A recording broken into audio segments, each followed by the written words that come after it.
সবাইকে শুভেচ্ছা আসসালামু আলাইকুম। আমি মোহাম্মদ মেহেদী হাসান তপু। আশা করি তোমরা সবাই ভালো আছো।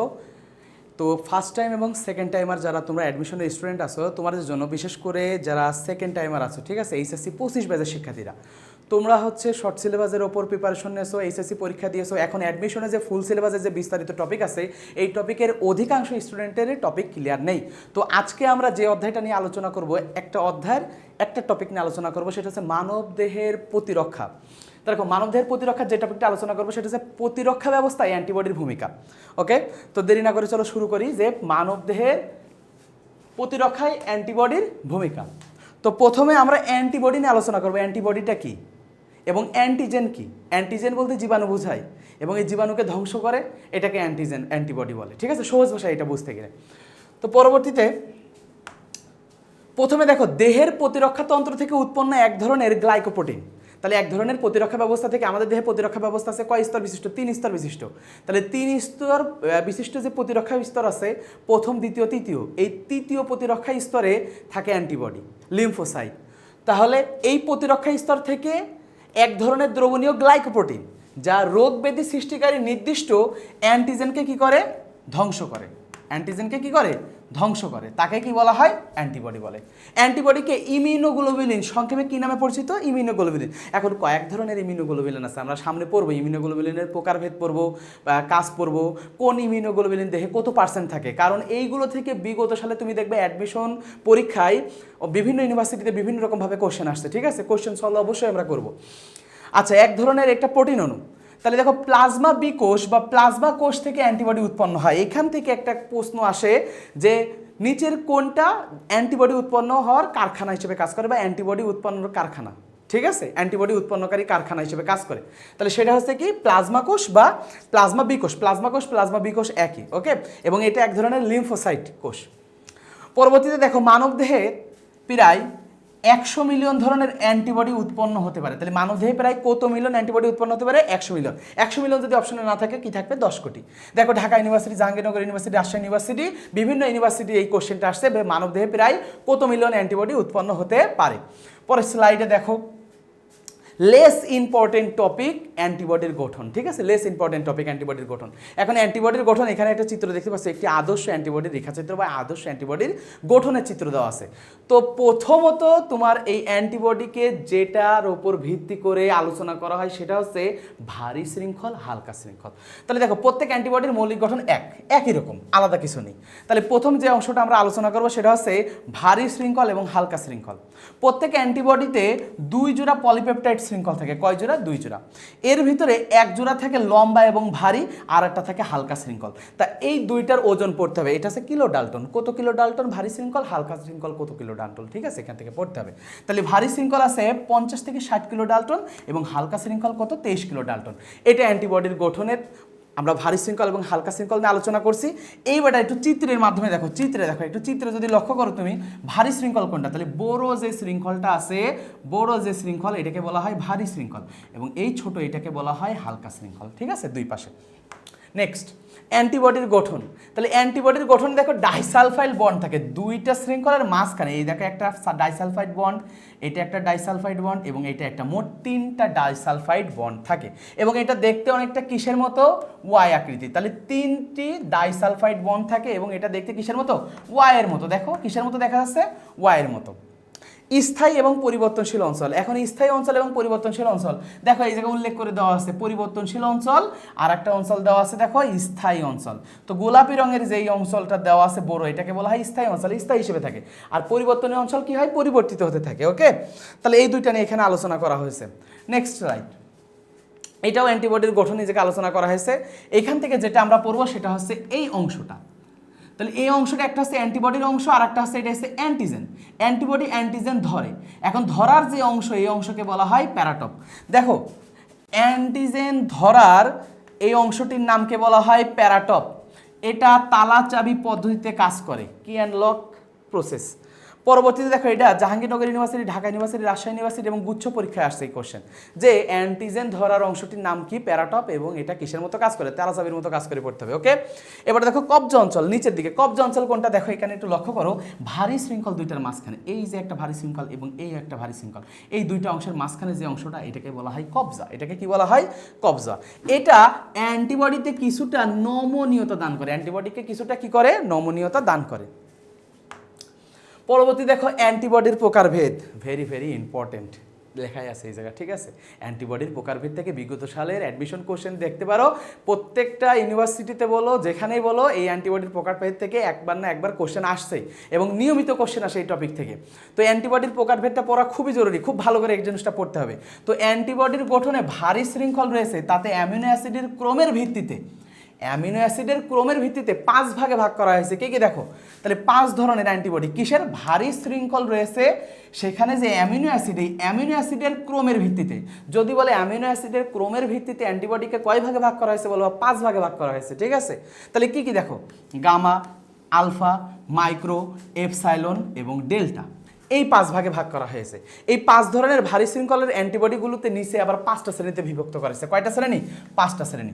এইবারটা আসো, এই 5টা শ্রেণী তোমাকে খুব ভালো করে পড়তে হবে। এর আগে যতটুকুলো টপিক পড়াইছি, যত কিছু পড়ালাম, যে এখন এইগুলো না পড়েও যদি তুমি এই যে 5টা শ্রেণীতে বিভক্ত হয়েছে, 5টা শ্রেণী ভালো করে পড়ে যাও, এখান থেকে কোশ্চেন আসার পসিবিলিটি 100%। দেখো, তো অ্যান্টিবডিকে কি বলা হয়, সংক্ষেপে একটু আগে বললাম আইজি। আইজি মানে কি, ইমিউনোগ্লোবুলিন। তা প্রথম যেটা আছে সেটা আছে ইমিউনোগ্লোবুলিন জি। আমরা 5টা ইমিউনোগ্লোবুলিনকে মনে রাখবো, GAMED, game. Immunoglobulin G, immunoglobulin A, immunoglobulin M, immunoglobulin E, immunoglobulin D, এই 5টা।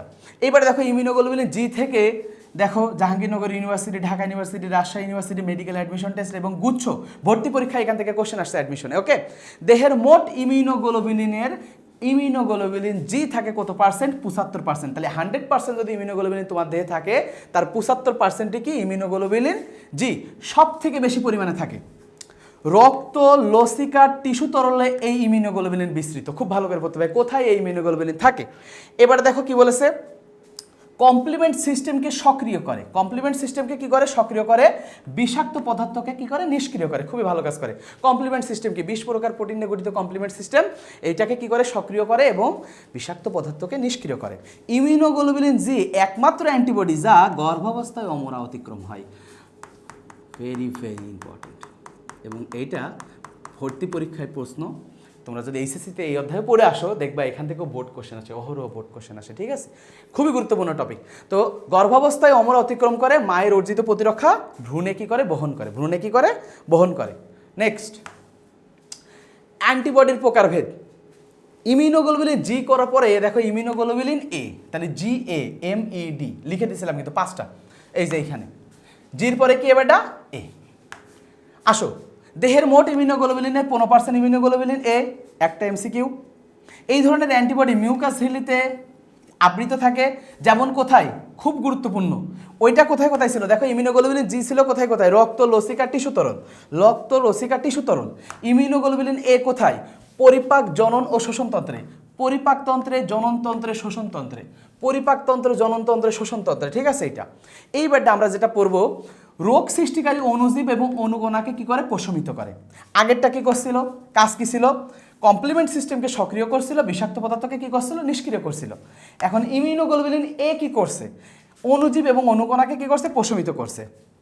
ইমিউনোগ্লোবুলিন জি কোথায় ছিল, বা এই কাজ কি, মায়ের গর্ভাবস্থাকে অতিক্রম করে ভ্রূণে যাচ্ছিল, ঠিক আছে, মায়ের গর্ভাবস্থা অতিক্রম করছিল। এবারে দেখো ইমিউনোগ্লোবুলিন এ কি করছে, মায়ের দুধে ইমিউনোগ্লোবুলিন এ পাওয়া যায়, বুকের দুধ খাওয়ানোর সময় শিশুর দেহে স্থানান্তরিত হয়, ঠিক আছে। তাহলে মায়ের দুধে বা বুকের দুধে যদি বলে কোন ইমিউনোগ্লোবুলিন পাওয়া যায়, ইমিউনোগ্লোবুলিন এ।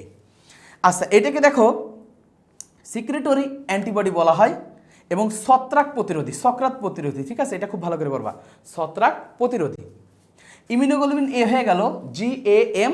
এবার এটা দেখো GAMED, তাহলে M, immunoglobulin M, Jahangirnagar university, Dhaka university, Rajshahi university, Comilla university, ঠিক আছে। তারপরে দেখো গুচ্ছ, এগ্রি, মেডিকেল অ্যাডমিশন টেস্ট, সব জায়গায় কোশ্চেন আসছে, ঠিক আছে। ওকে, দেহের মোট ইমিউনোগ্লোবুলিনের এটা কত পার্সেন্ট? 5 থেকে 10%। তাহলে প্রথমটা আমি কত পড়লাম? প্রথমটা বললাম 75%। কই 75% কই? এই যে। তারপর এটা আমি কত বললাম? 15%। এই যে 15%। এরপর এটা কত পার্সেন্ট পড়ছি? 5 থেকে 10%। এ বি ও ব্লাড গ্রুপের রক্তকণিকায় এই অ্যান্টিবডি থাকে। খুবই গুরুত্বপূর্ণ। কোথায়? এ বি ও ব্লাড গ্রুপের রক্তকণিকায় এই অ্যান্টিবডিগুলো পাওয়া যায়। ইমিউনোগ্লোবুলিন এম পাওয়া যায় রক্তলসিকায়। আর একটা জিনিসও কিন্তু রক্তলসিকায় পাওয়া যাচ্ছিল, ইমিউনোগ্লোবুলিন জি। খুব ভালো করে এটা মনে রাখবা, ঠিক আছে? এইটাও রক্তলসিকায় পাওয়া যায়। তাহলে যেহেতু জিও রক্তকণিকায় পাওয়া যায়, রক্তলসিকায়, এমও রক্তলসিকায় পাওয়া যায়। দেখো লাস্টে একটা কথা বলা আছে, ইমিউনোগ্লোবুলিন জি এবং ইমিউনোগ্লোবুলিন এম একত্রে কাজ করে। ব্যাকটেরিয়া ও কিছু ভাইরাসের বিরুদ্ধে স্পেসিফিক ইমিউনে সাড়া দেয়, ঠিক আছে? এই হচ্ছে ইমিউনোগ্লোবুলিন এম। এবারে দেখো ইমিউনোগ্লোবুলিন ডি। মোট ইমিউনোগ্লোবুলিনের 1%-এর কম ইমিউনোগ্লোবুলিন ডি, এটা রক্তলসিকায় এবং লিম্ফোসাইট বি কোষে পাওয়া যায়। মানে এর কাজ অজ্ঞাত হলে অনেক বিজ্ঞানীদের ধারণা ইমিউনোগ্লোবুলিন ডি বি কোষকে সক্রিয়করণে ভূমিকা পালন করে। তাহলে বি কোষকে সক্রিয় করে এগুলো, ঠিক আছে? এটাই হচ্ছে এর কাজ। এরপরে যাই ইমিউনোগ্লোবুলিন ই। দেহের মোট ইমিউনোগ্লোবুলিনের 0.1% এবং এটা সব থেকে কম। দুর্বল ইমিউনোগ্লোবুলিন। কি ইমিউনোগ্লোবুলিন? দুর্লভ এবং দুর্বল, দুইটাই। বি কোষ, মাস্ট কোষ, বেসোফিল। বি কোষ, মাস্ট কোষ, দেখো বি কোষ, মাস্ট কোষ, বেসোফিল ইত্যাদিতে এই ইমিউনোগ্লোবুলিন পাওয়া যায়। ইত্যাদিতে কি পাওয়া যায়? এই ইমিউনোগ্লোবুলিন পাওয়া যায়। তাহলে কোথায় কোন ইমিউনোগ্লোবুলিন পাওয়া যায়, কত পার্সেন্ট ইমিউনোগ্লোবুলিন, এর কাজ কি? খুবই গুরুত্বপূর্ণ। হিস্টামিন ক্ষরণ করে। এখন হিস্টামিন কোথা থেকে ক্ষরিত হয়? রক্তকণিকা বেসোফিল আছে না, বেসোফিল থেকে হিস্টামিন এবং হেপারিন ক্ষরণ হয়। হিস্টামিনের কাজ কি? রোগ প্রতিরোধ ক্ষমতা বৃদ্ধি করা। এই জন্য আমরা মানবদের প্রতিরক্ষার ভিতরে এটার গুরুত্ব পড়তে পারছি। আর হেপারিনের কাজ কি ছিল? রক্তনালিকার ভিতরে রক্ত জমাট বাঁধতে দেয় না, ঠিক আছে? এটা ছিল হেপারিনের কাজ। তো হিস্টামিন ক্ষরণে উদ্দীপিত করে। এটি কি করে? প্রদাহ সারায় সক্রিয় হয়। অ্যালার্জিক ব্যাধি অ্যান্টিবডিতে বেশ গুরুত্বপূর্ণ ভূমিকা, ঠিক আছে? এর ভূমিকা। তাহলে অ্যালার্জিক ব্যাধি। এই ছিল সব 5টা ইমিউনোগ্লোবুলিন। এর পরবর্তীতে দেখো, এর পরবর্তীতে প্র্যাকটিস। মোট 9টা মতো 7টা মতো প্র্যাকটিস আছে। আমরা 7টা প্র্যাকটিস দেখব। মাস্ট কোষে কোন অ্যান্টিবডি পাওয়া যায়? মাস্ট কোষে কোন অ্যান্টিবডি পাওয়া যায়? আমার জানা মতে মাস্ট কোষে পাওয়া যায় অ্যান্টিবডি ইমিউনোগ্লোবুলিন ই। ইমিউনোগ্লোবুলিন ই, এইটা। ওকে, দেখো অ্যান্সার দেখি।